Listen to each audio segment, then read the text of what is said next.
This episode of Off The Script is brought to you by WrestleCrate. WrestleCrate is a monthly pro wrestling-based subscription service, and each month, subscribers will receive a new pro wrestling-themed mystery crate. To go and subscribe, please go and visit their website at www.wrestlecrate.com and on Twitter at WrestleCrates.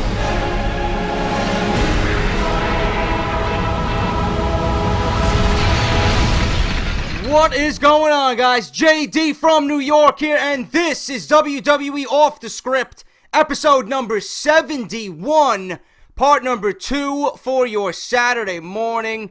As always, thank you for joining me for the number one fucking source right here on YouTube.com for all WWE news, rumors, spoilers, reviews, and WWE 2K15, 2K16 coverage, man. Again, thank you so much for joining me. If you guys are not subscribed to this channel, I don't know what the fuck you're waiting for, man. I want you guys right now to tombstone that fucking subscribe button, because you're not going to get WWE news anywhere else like you do right here on Off The Script. If you guys are not following me on social media, Twitter at JD from NY206, Twitch, Instagram, and the official Facebook page that I am never on, but go follow me on Facebook regardless. And if you guys missed Off The Script yesterday for part 1, where I talk about Dolph Ziggler possibly retiring from professional wrestling, go and check that out. Link is down below in the description. Now, speaking of Dolph Ziggler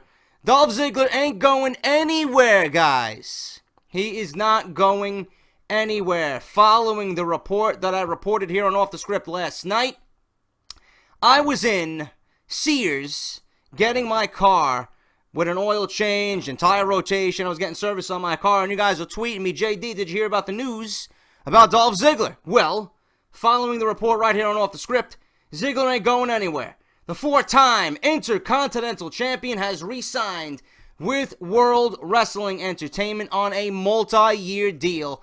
Mike Johnson of the PW Insider reports. The report notes that the contract was signed several weeks ago, according to reports several weeks ago, so nobody on the internet and the dirt sheets and on YouTube knew what was going on. This was done several weeks ago. Former WWE writer Court Bauer recently said the following on his podcast: Dolph's deal is up in a few months, and he has indicated informally that unless he gets a big push, he may leave like Johnny Mundo, okay? It's a future push to the main event. That was something Ziggler strived for in contract negotiations. We may not be too far off from seeing Dolph near the top of the food chain in WWE once again. Ziggler has trolled internet fans in the past in regards to him leaving WWE, especially on his official Twitter account, where he posted a cryptic message in late April. Ziggler is currently involved in an on-screen relationship with Lana, the former manager of Rusev, who's currently out of action with a foot injury. So Ziggler is not going anywhere. All you guys wanting him to leave and make more money for himself and better his brand and his name on the independent scene. Those who wanted him to go to the indies and give us classics with the likes of AJ Styles and everyone in Ring of Honor and New Japan, Lucha Underground. He's staying in WWE. I'm sure a lot of us who are fans of WWE, who follow WWE week in and week out, we are going to enjoy seeing Dolph Ziggler on television, okay? Whether or not he gets a push remains to be seen. WWE could have easily said, yes, we will give you whatever you want. Just sign the dotted line. We want you here. We will push you. We will elevate you and your character and give you that main event push that you've been working so hard for. They could have easily just said that and then, like that, go back on their word, okay? It wouldn't be the first time something like that has happened, okay? But Dolph Ziggler, for the time being, will be on WWE TV. I'm glad he's staying. Obviously, he wanted to stay, and he just enjoys being in the spotlight. He loves being on Monday Night Raw. He wants to be the show-off on a national stage. You know, that might have been the swaying factor for Dolph Ziggler. You know, he weighed his options. Does he want to go on the indies? And like I reported yesterday, he would give us great matches. He would make decent money. He would make great money.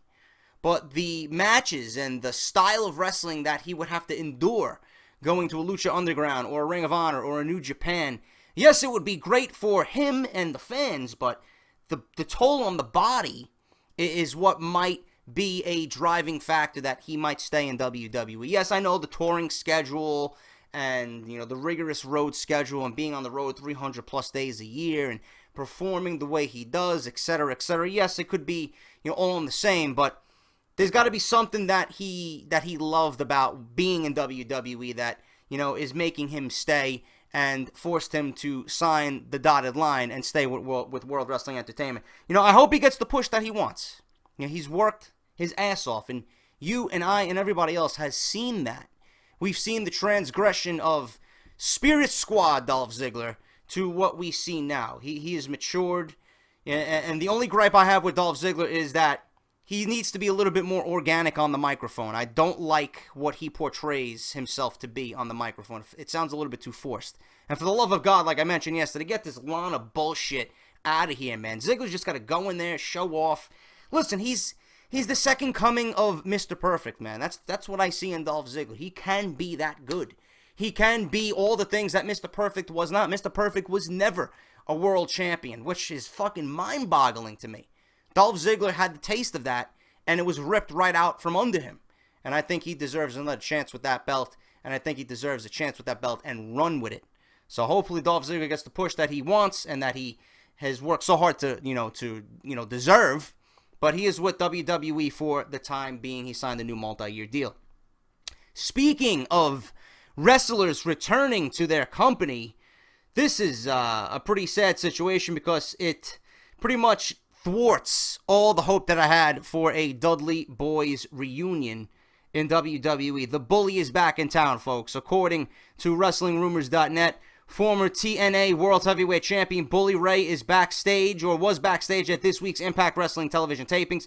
PWInsider.com reports his return won't be short-lived, as Bully Ray will reportedly be returning to the company on a full-time basis. He was last seen on TNA programming working as the special guest referee for a main event championship match between Kurt Angle and Erick Young on May 8th. Rumors began circulating over Bully possibly reaching some sort of deal with WWE following his appearance in this year's Royal Rumble match, but working with TNA on May 8th, as well as this new report, should put all those rumors to rest. His last official match with the company as a contracted competitor was at last year's Bound for Glory pay-per-view in Japan, teaming with Devon in a victory over Abyss and Tommy Dreamer. Now, with Erick Rowan being out of action, which I will report in a second, the Wyatt family really isn't going to be doing too much this summer on WWE TV. I don't know what they're going to be doing with Luke Harper. I was happy that they got the Wyatt family back together because as a tag team, they are formidable, they are a threat, and they just gel, and they look the part, man. They would strive better and thrive better in the tag team division. There was rumors going around that the Wyatts were using the Dudley's finisher, and rumors were going around saying that WWE may be interested in bringing in the Dudley Boys for maybe one more run, to put them in the tag team division, to get that division hot again, and put them at SummerSlam and develop that match, which would be a classic match, a match that all must see at SummerSlam because WWE wanted to pack SummerSlam, top to bottom, loaded with great fucking matches. But according to reports, Bully Ray will be back in TNA very, very soon on a full-time basis. So all those rumors about the Wyatts, the Dudleys, or even the Dudleys just coming back in general to WWE is no more. Bully Ray will be back in TNA. According to reports about Erick Rowan, another tag team competitor now is on the shelf for a prolonged period of time for WWE, World Wrestling Entertainment. WWE published the following statement on June 22nd confirming that Erick Rowan has suffered an injury. Erick Rowan sustained an injury at Friday night's live event in Saginaw, Michigan, and he is in the process of undergoing medical evaluations. The Wrestling Observer newsletter confirmed that Rowan had injured his arm, and it was believed to be a serious and significant injury. Rowan has suffered a torn biceps that will keep him out of action for at least 4 months if he elects to avoid having surgery. Mike Killam of WrestleZone.com reports. A decision will reportedly be made in the coming weeks regarding surgery, but if Rowan goes under the knife, he will undoubtedly miss the remainder of 2015, which is a big blow to not only the Wyatts and the tag team division, but Luke Harper as well, who I feel now will be lost in the shuffle now that Rowan is on the shelf. Rowan and Luke Harper were about to receive a major push in the tag team division, but those plans will obviously have to be put on hold. As Killam notes, a slew of credible WWE talent are currently out with a plethora of injuries, including Rusev, Tyson Kidd, Jey Uso, Sami Zayn, Hideo Itami, Alex Riley, Daniel Bryan, and now Rowan, man. That's a long list of fucking names. Some regulars on there, man. Some big names on that list. The injury bug has caught up to the WWE. I'm sure they will be fine, but it's all going to rest on WWE Creative's part about what they're going to do with storylines and filling in the gaps, especially with the tag team division. Now you got Tyson Kidd and Cesaro out. You got the Wyatt family out. You got the Usos out. What are you going to do now? They may be forced to finally push the Ascension and give them a push. With all these injuries, a lot of these teams can now step up and prove something to WWE and be a factor in the tag team division. You know, you got to look at it. You got to look at the bright side of things, man. With all the injuries, no matter how bad or significant they may be, no matter how bad it is for the product and the fans that these wrestlers will be out of action for a significant amount of time, it is now up to the guys who are healthy on the main roster to finally grab that ball and show the WWE brass, listen, we're here. Push us. We want it. We want to show you how bad enough we do want it. Give us the time. Give us the TV time. Give us the push. And let's get this thing going, man. The Ascension. Perfect opportunity for them now to rise amongst the ranks. The Lucha Dragons, another team that WWE seemed to just throw into the fire. Everyone seemed to gravitate towards them. They produced on WWE TV. They were well and off. You know, they were going to be something big. WWE kind of scaled them back as well. I don't know what their problem is. They introduce these guys, and then they just scale them back, and then we never see or hear from them for weeks. And it kills their momentum. WWE has some decent teams. I know there's 3 teams right now on the shelf, but WWE really needs to collectively get together and figure out what's going on, man, because that is a laundry list of injuries. And like I said, a lot of big names on that list right now for WWE, all right? What else do I got here before I end this week's Off the Script? Let me see what I got going on here. Yeah, the Raw ratings. The hourly breakdown for the Raw ratings. Not good, guys, for WWE. Coming off a pay-per-view, it is not uncommon for Monday Night Raw to experience a good week with viewership. That was the case last week as the post-Money in the Bank edition of Raw drew a solid 4 million viewers, averaged throughout the entire show. It was the highest-rated show since the go-home edition of Raw prior to WrestleMania this past year. However, as this week's episode shows, not all good things last very long. The latest viewership information for June 22nd edition of Raw shows some troubling signs for WWE as several weeks still remain before July's Battleground pay-per-view.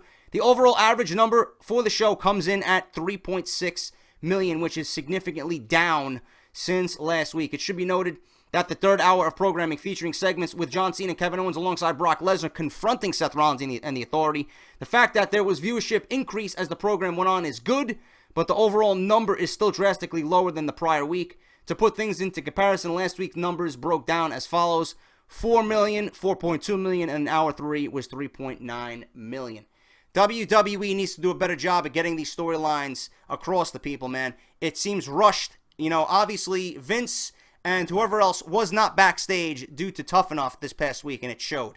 Monday Night Raw suffered. The 3 hours, again, is killing us. There's no direction with storylines. It's the same rehash bullshit every single week, and nobody's enjoying it.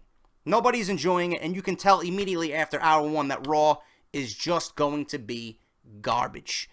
Put on some quality television, give us some engaging storylines, and use characters that need to be used and utilized that you're not using, and you got a damn good show. That's all I got to say about that. I'm running out of time. But thank you guys for watching. Off the Script, part number 2. Hit that thumbs up. Leave me a comment down below. Let me know what you think about Dolph Ziggler resigning with WWE, and I will be back on part 3 with more news regarding injuries. Daniel Bryan, the truth about Daniel Bryan's injury in WWE. This is Off the Script. Thank you guys for watching. I'm JD, and I'll see you guys on Sunday, man. Thank you for watching.